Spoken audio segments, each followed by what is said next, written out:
Mesdames, Messieurs, bonsoir. Toutes nos excuses pour ce léger retard. Nous sommes mercredi 8 août 2018. Voici la une du journal. La fin du suspense hier mardi pour les candidats à la présidentielle 2018, sauf dernière validation du Conseil constitutionnel. Qui donc sont les 9 sélectionnés à cette étape? Portraits et parcours en tête de ce journal.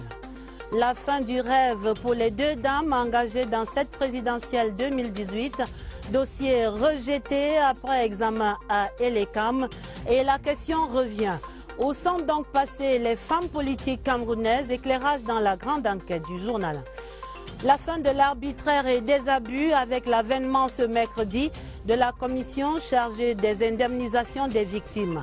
L'installation des pionniers de cette instance et leur mission, c'est à découvrir dans ce journal. Voilà pour les titres. Le 20h30 vous ouvre ce soir la galerie de portraits des présidentiables 2018.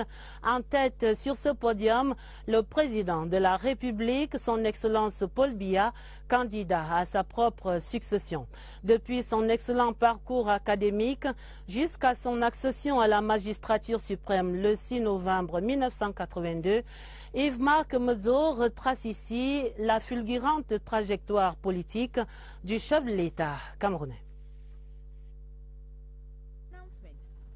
C'est une histoire qui prend sa source en Vomoka, au cœur de la forêt équatoriale du Sud Cameroun.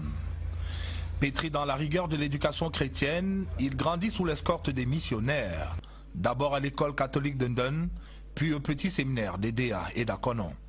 Il regagne par la suite le lycée Leclerc de Yaoundé, où il va obtenir la première partie de son baccalauréat. La foi et l'éducation reçue de sa famille et de ses enseignants le préparent à affronter la dure expérience de la vie. Il va par la suite s'envoler pour l'Europe. Là-bas, il étudie le droit dans tout son raffinement et la science politique dans toute sa subtilité. Dans sa gibecière, une licence en droit, un diplôme de l'Institut d'études politiques de Paris, un autre de l'Institut des hautes études d'outre-mer et pour couronner le tout, un diplôme d'études supérieures en droit public. Son séjour en Europe lui donne une vive conscience du rôle qu'il est appelé à jouer pour son pays. C'est pourquoi, revenu au bercail, Paul Biya prend l'option de faire don de sa jeunesse, de sa vie au service du Cameroun. D'une année à l'autre, il va gravir les différents paliers de la haute administration camerounaise, puis finit par devenir président de la République. Devenu président, l'État, sa grandeur, sa viabilité et sa pérennité vont constituer la matrice de son action. Très peu porté vers les excentricités, Paul Biya a gardé de ses origines paysannes le goût de la terre et à ses compatriotes, il ne se lasse pas de faire partager sa passion pour l'agriculture. Père de famille discret et attentionné, il a trouvé en Chantal Biya son atout charme pour conquérir davantage les cœurs de ses compatriotes et gagner la bataille du social. Avec une capacité insoupçonnée à lever les foules, le président de la République conserve auprès de sa jeunesse et de la grande armée des militants du Rassemblement démocratique du peuple camerounais, son parti, un arsenal séductif impressionnant. Malgré les intempéries parfois de grande ampleur, malgré un magistère émaillé de différentes crises, complots et trahisons, le président Biya reste inoxydable. Sa longévité exceptionnelle au sommet de l'État tient à la fois à sa fidélité aux valeurs sacrées de la République, mais aussi et avant tout en la confiance sans cesse renouvelée à lui par son peuple, toute sensibilité sociopolitique confondue. Au Cameroun de Paul Biya, terre d'opportunités, les raisons d'espérer sont nombreuses. Dans un environnement international de plus en plus régi par les relations d'interdépendance, il a pris le parti d'ouvrir son pays au monde, de l'enrichir au contact des autres dirigeants. Aujourd'hui, l'acuité de son regard sur la marche du monde fait unanimement de lui un homme d'État écouté, consulté et respecté. Plus qu'un homologue pour ses pairs, le président Biya est devenu un inspirateur. Point de doute là-dessus, en cette année 2018, année de tenue de l'élection présidentielle au Cameroun, le président de la République, Paul Biya, apparaît comme la meilleure réponse camerounaise pour relever les défis du moment. Paul Biya, le bouclier le plus sûr, l'homme de la situation. Et voici Maître Akeremouna Tabeng, avocat chevronné et ancien bâtonnier au barreau du Cameroun. Il est également en lice pour la prochaine présidentielle. L'ancien vice-président de l'ONG Transparency International se présente pour la première fois à ce scrutin présidentiel, mais il se veut le candidat idéal pour l'alternance au Cameroun. Son portrait brossé ici par Julienne Vogo. En politique depuis 10 mois, mais déjà investi par le Front populaire pour le développement en vue de l'élection présidentielle à venir. Maître Akeremouna dit n'avoir jamais perdu une élection. Je me suis présenté à plusieurs élections dans ma vie. Je n'ai encore perdu aucune. Et je ne pense pas que je vais commencer maintenant. C'est moi. Membre de l'Union africaine sur les flux financiers et illicites en Afrique, il cite les niches de corruption auxquelles il va s'attaquer. Si vous traitez le problème de corruption, vous allez économiser au moins 40%. Fils de Salomon Tandemouna, l'un des pères de la réunification, l'avocat prône le dialogue, mais dénonce le manque de légitimité des personnes en charge du règlement de la crise sociopolitique dans les régions du sud-ouest et du nord-ouest. 66 ans marié, Akeremouna affirme qu'il est le candidat de l'alternance. Serge Espoir Matomba figure parmi les 9 sélectionnés pour la présidentielle. À 39 ans, il mise sur sa jeunesse et sur le côté innovant de son projet de société pour s'imposer dans ce scrutin. Découvrons donc l'un des plus jeunes candidats à la présidentielle 2018 sous le coup de pinceau de Éric Benjamin Lamère. Il est un peu plus de 9 h ce mercredi. Serge Espoir Matomba débarque dans les locaux de son parti ici au quartier d'Iguessono à Yaoundé.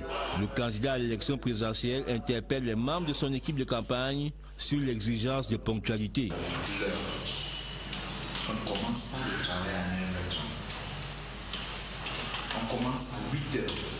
Quand vous arrivez à 9h24, c'est beaucoup fait. Conseiller municipal à la commune de Douala 4e depuis 2013, le premier secrétaire du parti dénommé Peuple Uni pour la rénovation sociale PURS se veut un homme pur et neuf. À 39 ans, Serge Espoir Matomba se présente comme un self-made man, fils d'un fonctionnaire de police et d'une mère au foyer.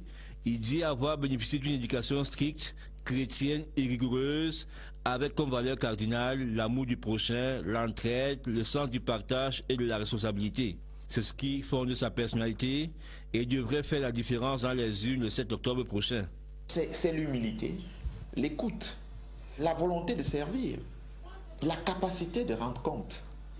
Vous savez, je pourrais vous donner tant d'éléments.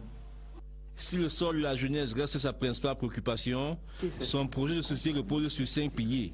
Le combat contre les inégalités, la lutte pour une économie souveraine, une sécurité protective, un cadre de santé préventif et curatif, ainsi que la réforme du système éducatif pour le rendre excellent.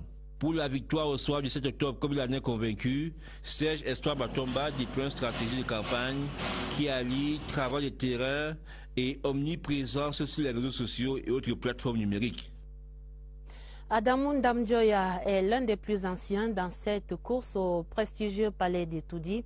Un seigneur donc, il en est à sa 4e candidature à cette élection présidentielle au Cameroun. Le meilleur score du président de l'UDC, l'Union démocratique du Cameroun, aura été enregistré en 2004 avec 4,4%. Adamoun Damjoya se présentait alors à la tête de la coalition pour la réconciliation nationale et la reconstruction. 76 ans, le maire de Fumba aspire à la magistrature suprême avec en haut de son programme la lutte contre la corruption. Les traits saillants de cet homme politique sous la plume de Oswald Modon. Il peut passer pour un habitué des élections présidentielles au Cameroun. Adamoun Damjoya présente sa première candidature au scrutin de 1992, un an après la création de son parti politique, l'Union démocratique du Cameroun, l'UDC. Au bout du compte, il se classe 4e, avec 3,6% de voix. Il fera l'impasse sur la présidentielle de 1997, avant de revenir en 2004, porté par la Coalition pour la réconciliation nationale et la reconstruction, une coalition de partis politiques de l'opposition, dont c'était de solidariser le SDF. C'est d'ailleurs au cours de ce scrutin qu'il obtiendra son meilleur score jusqu'ici, à une élection présidentielle, 4,48%. En 2011, sous la bannière de son parti politique, l'UDC, Adamoun Damjoya enregistre 1,7% des voix à l'élection présidentielle. Pour 2018, à 76 ans, le natif de Fumban dans la région de l'Ouest est candidat pour la 4e fois. Il envisage limiter les mandats de 5 ans chacun. Il plaide aussi pour une élection présidentielle à 2 tours. La lutte contre la corruption est l'un de ses chevaux de bataille. Sa longévité sur la scène politique est garantie par une base militante fidèle. À date, l'UDC compte 163 conseillers municipaux, 4 députés à l'Assemblée nationale et 5 maires. Adamoun Dam Dioya a par ailleurs inscrit son nom sur d'autres pages de la vie nationale. L'on retient par exemple qu'il fut le tout premier directeur de l'Institut des relations internationales du Cameroun entre 1972 et 1975. Adamoun Dam Dioya a aussi une autre histoire dans le gouvernement où il a été ministre de l'Éducation nationale de 1977 à 1980 avant d'être nommé ministre délégué à la présidence, chargé de l'inspection générale de l'État et des réformes administratives. La CRTV, votre chaîne, est dans le sens du vent de cette saison de pré-campagne. Vous avez ainsi pu suivre hier soir sur cette antenne la toute première édition de l'émission de débat 100% présidentielle avec un duel entre le candidat de l'ADD, Garga Manadji, et le secrétaire à la communication du comité central du RDPC, le professeur Jacques Famdongo. Entre autres centres d'intérêt dans le débat, l'impératif de l'unité nationale face à la crise qui perdure dans les régions du nord-ouest et du sud-ouest. Je vous propose ici un extrait de ces arguments croisés. Quand le président m'a envoyé dans ces zones-là, j'ai vu toute personnalité qui compte dans ces régions. Les folles, même le président du SDFG était à son domicile. Et j'apprends que le cardinal Toumi est en train de faire une tournée diocésaine dans la région de Manfé. Et j'arrive à 23h à Manfé, le cardinal n'était pas là, ils étaient encore en train de faire leur tournée. J'ai joué au gardien, je suis resté, ils sont revenus à 23h. On est entré de 23h à 2h du matin. Nous étions 2. Je lui ai dit, votre rôle, à la fois d'ecclésiaste, à la fois de personnalité réputée, de chrétien éprouvé, vous invite à jouer un rôle. Un groupuscule d'anglophones demande la sécession. D'aucuns, évidemment, demandent le fédéralisme. Mais la réponse du président Paul Biya, c'est un État unitaire décentralisé. Je crois que c'est clair, c'est net. Alors, au départ, c'était effectivement des revendications corporatistes des enseignants et des avocats. Les problèmes ont été résolus après plusieurs descentes des membres du gouvernement concerné à Bamenda, fait d'ailleurs relativement inédit dans notre histoire. Le gouvernement s'est déplacé à Bamenda, 5 ministres se sont déplacés 3 fois. Et chaque fois que nous étions sur le point de signer la levée de la grève, on nous ajoutait d'autres conditionnalités rédhibitoires. Et ce qui faisait donc que, évidemment, nous ne pouvions pas signer. Et nous avons donc compris qu'il y avait un agenda caché. 100% présidentiel, c'était hier soir une présentation de Aimé Robert Bina. Rendez-vous au prochain numéro sur la CRTV. Le président de la République, Paul Biya, fait la une des 2 derniers numéros du magazine Jeune Afrique Économie des mois de juin à août 2018. Le magazine panafricain fait en effet la part belle au Cameroun. Dans le sommaire, l'histoire, les institutions, les atouts économiques et même la crise sociopolitique en cours pour expliquer et informer en toute liberté. Le Cameroun est donc en vitrine dans Jeune Afrique Économie. Voici la note de lecture de Nadia Mama de CRTV News. Le Cameroun au centre des 2 derniers numéros de Jeune Afrique Économie. Le premier est un spécial Cameroun. Paru en juin 2018, le magazine présente la mauvaise tentation sécessionniste à côté de la volonté d'unité nationale. Dans un contexte sécuritaire tendu, Joseph Betty Assomo et Martin Bargangele sont présentés comme les hommes clés du président Paul Biya. Dans cette édition, 40 pages sont consacrées au dernier réaménagement ministériel au Cameroun. Une nouvelle équipe que le magazine situe entre renouvellement, continuité et redistribution des cartes. Les 11 sages du Conseil constitutionnel sont aussi en peinture dans ce numéro, tout comme Meko Bessonné, président de la Cour suprême. Le magazine revient également sur les dernières élections sénatoriales au Cameroun. Dans son numéro de juillet-août, Jeune Afrique Économie consacre tout un dossier au Cameroun. 40 pages qui présentent les atouts de Paul Biya pour l'élection présidentielle 2018. Le candidat RDPC y est décrit comme une force fascinante dans l'éditorial de Blaise Pascal Talla. La Voix du continent, dans sa 407e parution, met le Cameroun au cœur de la tension internationale. Entre crises dans les régions du nord-ouest et du sud-ouest, la prochaine élection présidentielle, les grandes puissances observent le pays de Paul Biya qui vient de lancer un plan humanitaire de 12 milliards de francs CFA pour établir un cadre propice à l'épanouissement et au développement des populations affectées par la situation sociopolitique dans le nord-ouest et le sud-ouest du pays. Et pour cette présidentielle 2018, il faut dire que le travail ne fait que commencer pour Elections Cameroun après la publication de la liste provisoire des candidats hier mardi. Et en attendant le contentieux préélectoral, Elecam se mobilise déjà pour l'acheminement du matériel de vote. L'on annonce aussi dans les tout prochains jours des visites d'évaluation sur différents sites par des membres du Conseil électoral. L'avenir immédiat à Elecam, décrypté par Séverin Alégambélé. Le Conseil électoral a rendu la première copie de l'examen des 27 dossiers déposés le 19 juillet dernier. 9 candidatures sont retenues pour le moment. Mais ce n'est qu'une étape d'un long processus qui appelle éventuellement l'entrée en scène du Conseil constitutionnel pour vider le contentieux préélectoral. La loi donne un délai de 2 jours suivant la publication de la liste pour la saisine du Conseil constitutionnel.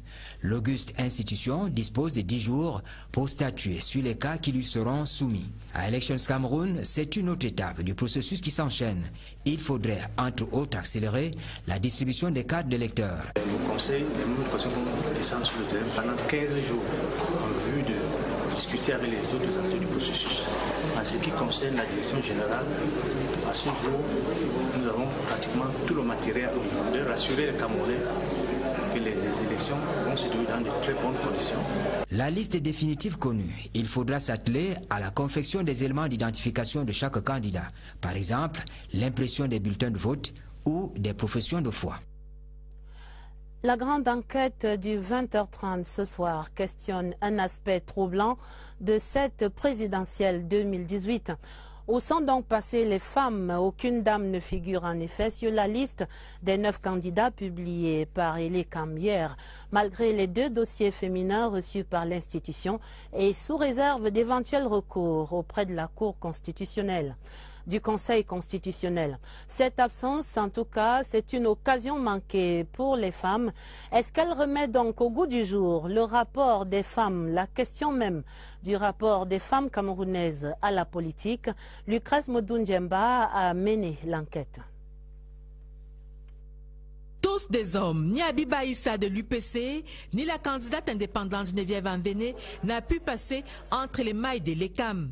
Sous réserve de la suite du processus, la pilule a du mal à passer, mais on prend acte. Cette liste nous a totalement choqués. Les responsables des partis politiques n'ont pas pris en compte les candidatures féminines. Il se pourrait que Elecam ait détecté des raisons objectives d'inéligibilité de ces candidatures. Soulignons cependant que l'absence des femmes à la présidentielle cette fois au Cameroun n'est pas une particularité camerounaise.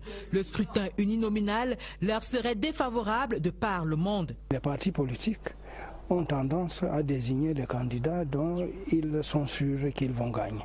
Or, la légitimité politique des femmes est toujours remise en question. Si on prend notre cas, le facteur économique, combien de femmes vont mobiliser 30 millions pour payer le cautionnement? Cependant, au Cameroun comme ailleurs, cette absence est une occasion manquée pour les femmes. L'élection présidentielle étant l'une des élections les plus importantes Donc une présence féminine aurait pu contribuer à la visibilité des femmes dans l'espace public camerounais et plus spécifiquement dans l'espace politique.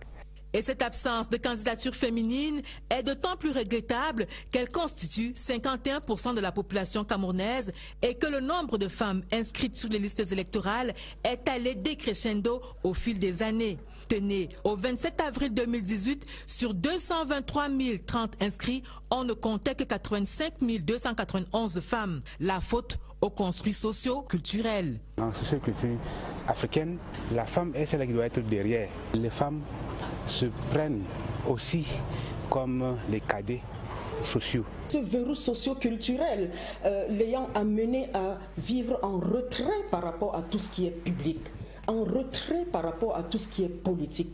Aller s'inscrire sur une liste électorale, c'est pour elle assez accessoire. Ce n'est certainement pas accessoire, d'où l'importance de revoir certaines stratégies de promotion des femmes en politique. Nous devons nous organiser pour accompagner même la composition des dossiers de candidature. Si on veut faire avancer davantage la représentation politique des femmes, le Cameroun, le gouvernement devrait prendre le quota obligatoire.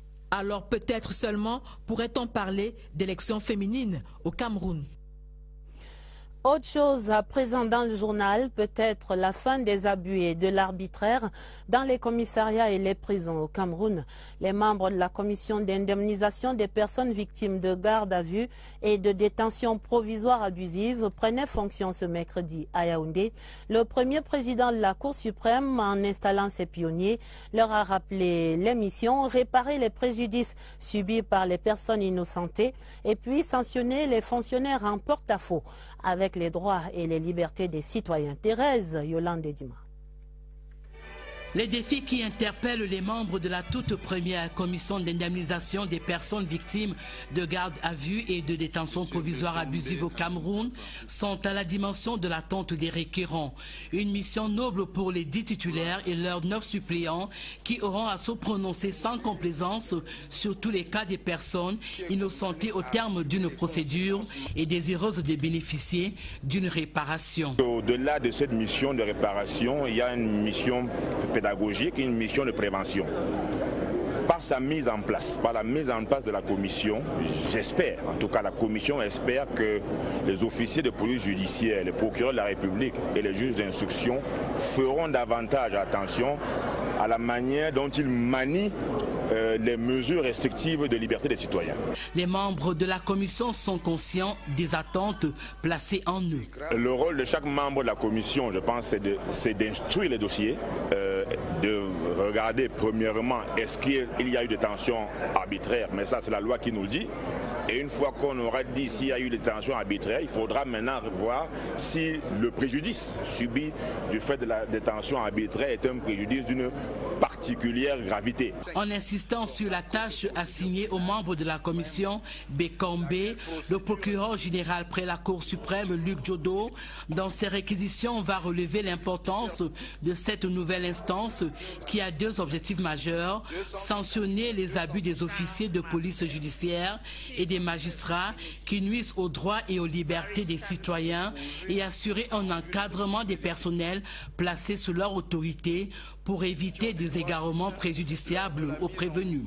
Même son de cloche pour le premier président de la Cour suprême, Daniel Mekobe-Soné, qui va demander aux membres de la commission d'être en phase avec le droit afin que toute personne victime de garde à vue ou de détention provisoire abusive puisse trouver réparation. Les décisions prises devront refléter la réalité. Il y va de la crédibilité même de cette jeune institution appelée à faire preuve de discernement entre les faux et les vrais innocents pour que la commission ne devienne pas un fonds de commerce pour certains Camerounais véreux. Cap sur la région du Sud, sur les pas du ministre de l'Habitat et du Développement urbain.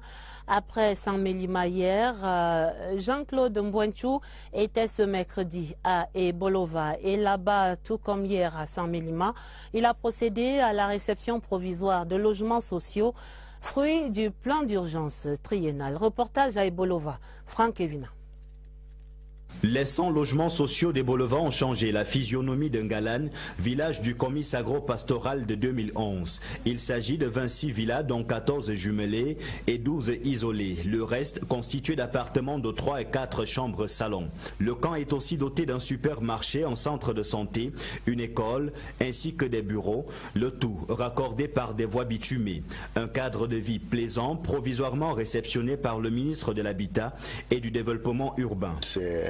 Les logements faits dans le cadre du plan d'urgence triennal, décidé par le chef de l'État, exécuté par une entreprise marocaine. D'autres recommandations de M. le ministre ont été faites aujourd'hui, mais ce n'est pas des choses majeures, hein, donc je suis juste pour la finition. Dans ce site où nous sommes, c'était le site de l'ancien, où s'est déroulé le comice agro-pastoral de Bolova. Vous vous rendez compte que ce site est devenu finalement une nouvelle ville. Doté de nouveaux logements sociaux, Bolova bénéficie aussi de plusieurs projets d'aménagement urbain.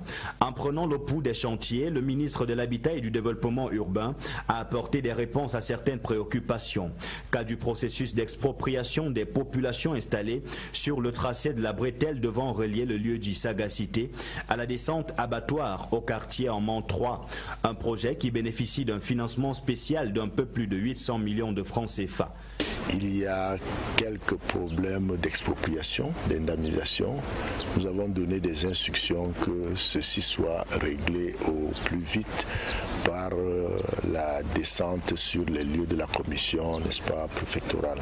En chantier de part et d'autre, Bolova, ville du chimpanzé pourri, augmente petit à petit son capital séduction pour éviter d'être comme son nom l'indique. Parlons à présent d'une nouvelle catégorie de médiateurs sociaux. On les appelle des conseillers de salariés.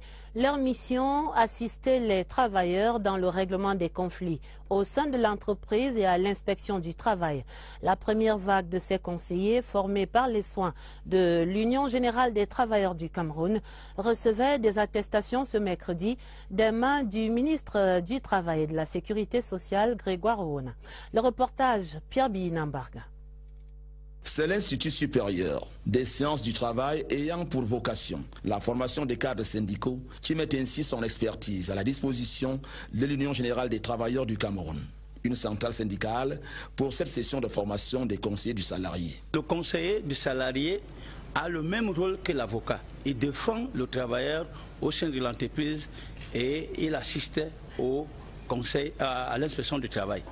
Au cours de cette cérémonie, 8 salariés reçoivent des attestations. Que ce soit au niveau des licenciements abusifs ou certaines réclamations comme les échelons ou les catégories qui ne changent pas au cours des années. Donc, du moment où il n'y a plus de dialogue entre l'employé et l'employeur, nous intervenons pour que les choses se passent au mieux. Notre mission, c'est de défendre le salarié au niveau du conseil de discipline de son entreprise, pour l'accompagner pour la défense au niveau du tribunal. Le ministre du Travail et de la Sécurité sociale, Grégoire Oona, salue l'initiative de l'Union générale des travailleurs du Cameroun, UGTC, et félicite les lauréats du jour pour cette formation sanctionnée par une attestation qui est au service de la défense des bons travailleurs. La cérémonie de remise des attestations de fin de formation des conseillers du salarié coïncide avec l'ouverture de la première session de formation des membres des bureaux des sections syndicales d'entreprise. Le ministère de l'Éducation de base accueillait ce mercredi son nouveau secrétaire général. Ebonné Paul Tikou a été installé par Madame le ministre Youssouf Adidja Alim. Principale prescription, veiller à l'application rigoureuse de la nouvelle politique du livre unique par matière dès la rentrée prochaine. Étienne Pascal Azeghe était au cercle municipal de Yaoundé pour la rédaction. Ebonné Paul Tikou est appelé à mettre au service du ministère de l'Éducation de base sa riche expérience professionnelle au moment où il prend les rênes du secrétariat général. Ce professeur hors échelle des écoles normales des instituteurs devrait aider à la mise en œuvre complète de la feuille de route de ce département ministériel. J'avais travaillé au ministère de l'Éducation comme inspecteur pédagogique en charge de l'école primaire et maternelle. Donc je pense que j'ai une certaine idée, mais en travaillant en collaboration avec tous qui sont là devant moi, je pense qu'on peut faire quelque chose pour avancer l'éducation au Cameroun. Celui que le ministre Youssouf Adidja Alim présente comme étant the right man in the right place est détenteur de 2 masters, dont un en sciences de l'éducation. Le natif de Koumba, dans la région du Sud-Ouest, est âgé de 59 ans, dont 22 passés comme proviseur dans plusieurs lycées bilingues au Cameroun. Et Bonnet Paul Tikou remplace à ce poste Bissé Beya, muté au ministère des enseignements secondaires. Le Cameroun se souvenait ce 8 août des martyrs de l'indépendance, l'apothéose de la commémoration des héros nationaux. Rudolf Manga-Bell et Adolphe Ngosodine a lieu en ce moment même sur le site historique des exécutions. Les activités sont conduites par le roi des Belles à Douala. Retrouvons sur place Marie-Gabrielle Mfegue.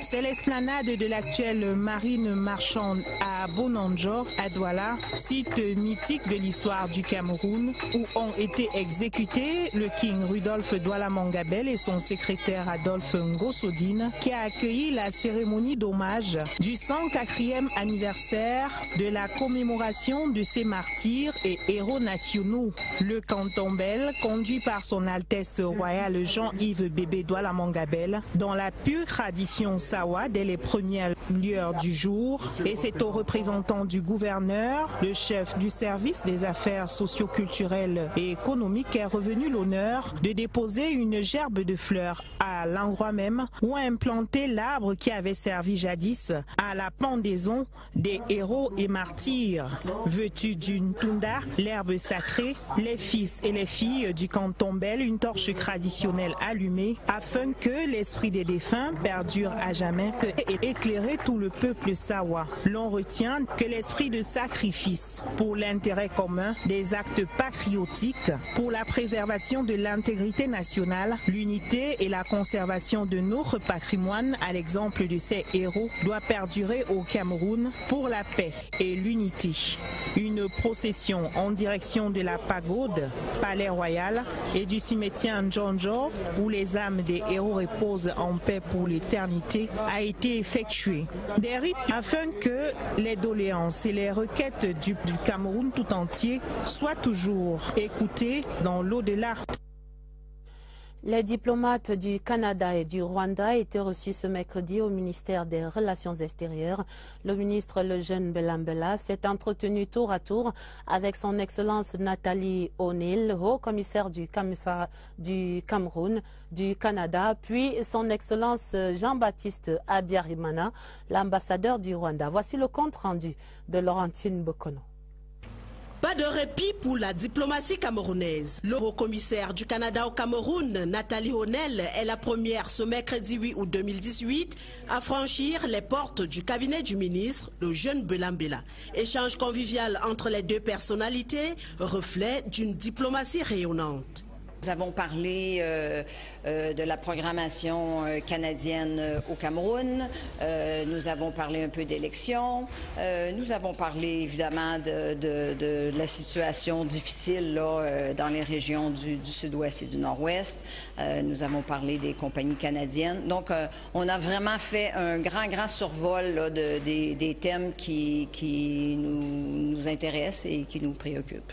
Le Canada entretient avec le Cameroun des anciennes relations diplomatiques. Ces liens se sont renforcés avec l'OTAN par des affinités particulières. L'usage des mêmes langues officielles, l'anglais, le français, et une appartenance à l'Organisation internationale de la francophonie et au Commonwealth. Au pas de course est annoncée la deuxième audience. Jean-Baptiste Habyarimana, ambassadeur du Rwanda au Cameroun avec résidence à Brazzaville au Congo.